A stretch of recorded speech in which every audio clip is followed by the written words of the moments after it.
Yeah, if we could start for the record, your first name is Frank or Franco? I go by Frank. Frank, and what's your last name, Frank? Pagnotta. How do you spell Pagnotta? P-A-G-N-O-T-T-A. Okay. And sitting to the right of you is Ralph. Ralph, what is your last name? Ralph Teed. T-E-E-D. Okay. How did you two end up meeting each other? I'll let Frank answer that.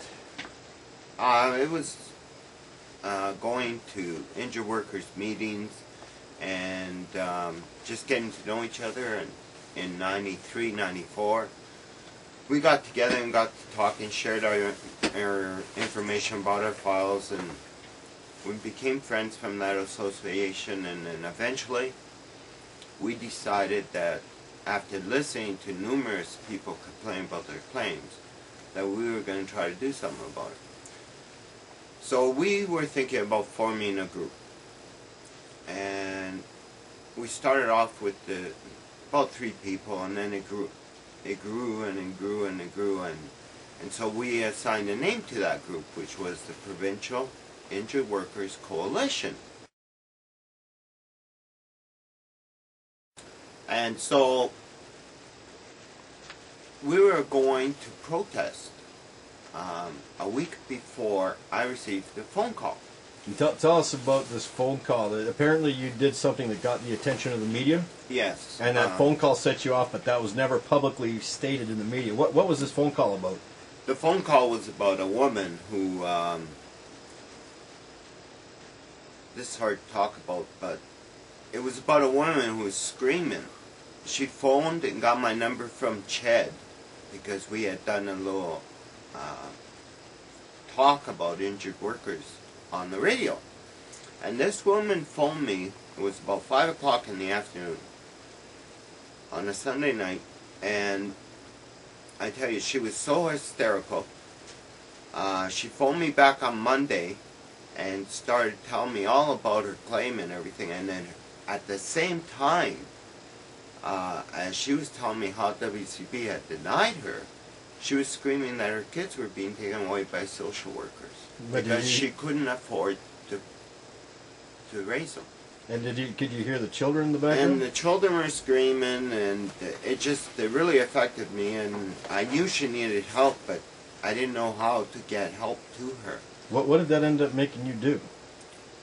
Well, that night I didn't sleep very good, and I was trying to call Ralph, and because we had planned to do a protest, but I wanted to do it now. After hearing this woman, I felt somebody had to do something, and we had to do a protest. Hearing all those screams and the woman and her children screaming for mercy and help, that must have traumatized you.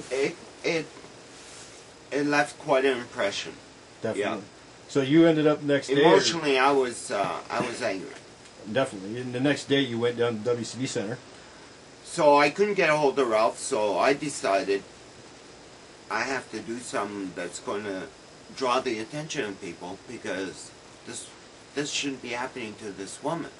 So I left messages with Ralph's answering machine, and I told him, I've decided that we're going to start this protest right now, right here, right now. So I went down to W.C.B. and I figured, how could I protest without being physically removed or told to leave by the security people at W.C.B.? So I drove around a couple of times, and I saw that they had parking posts with little loops. And what I decided to do is I had a set of handcuffs, which, you know, if you really pulled hard enough, they'd break. They're just play handcuffs kind of thing. But they look like the real thing. And what I decided to do is I was going to handcuff myself to one of those posts so that if security came and threatened me, I ain't going nowhere. I can't physically, I don't have the key with me, so I can't move. So did you do this for that woman and her children? Yes, that was part of the reason I did it. But the reason for the woman and children's phone call got me upset to the point where I didn't want to wait another week to do a protest. I wanted to go out there and do it now. But to make that statement, I handcuffed myself, but it wasn't enough, so I decided to go on a hunger strike. But in the meantime, while I'm doing and saying all this, Ralph's coming into the city, and he comes and joins me, and we decide to put up a tent and protest. And, you know, the support we got was immense. A lot of people took an interest, but the one thing that they didn't do was focus on that child, or on that phone call of that woman who was losing her children. Never mentioned. But it was the catalyst that got us started. And when you were there, how did the security treat you? Did they ever in any way, were they friendly, or did they ever threaten you? Well, W.C.B. security had informed me that, in fact, I could not be there. I was trespassing, and I had to leave within 5 days. And I had acquired information and told me I was on public land.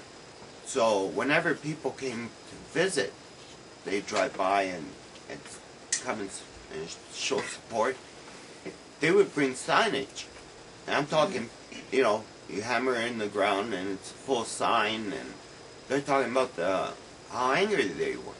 I was there just as a way for them to display it.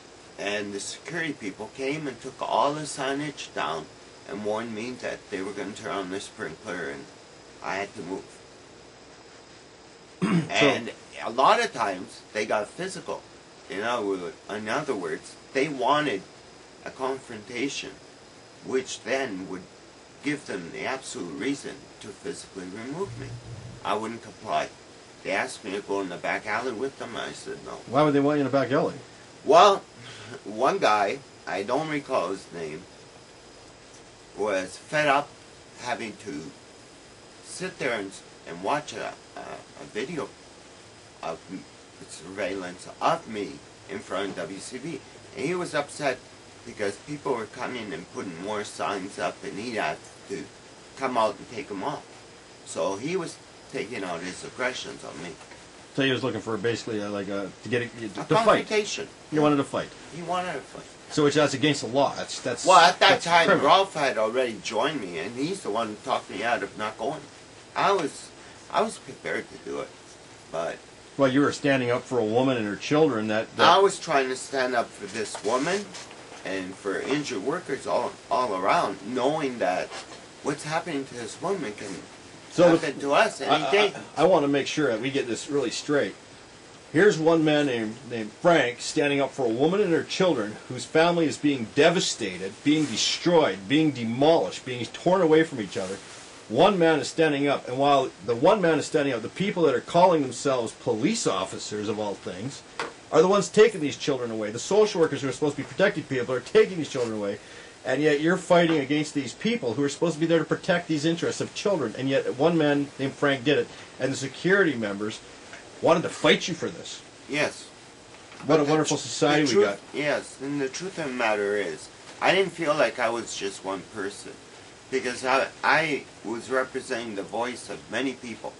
Out of countless meetings I went to with Ralph, we heard it all.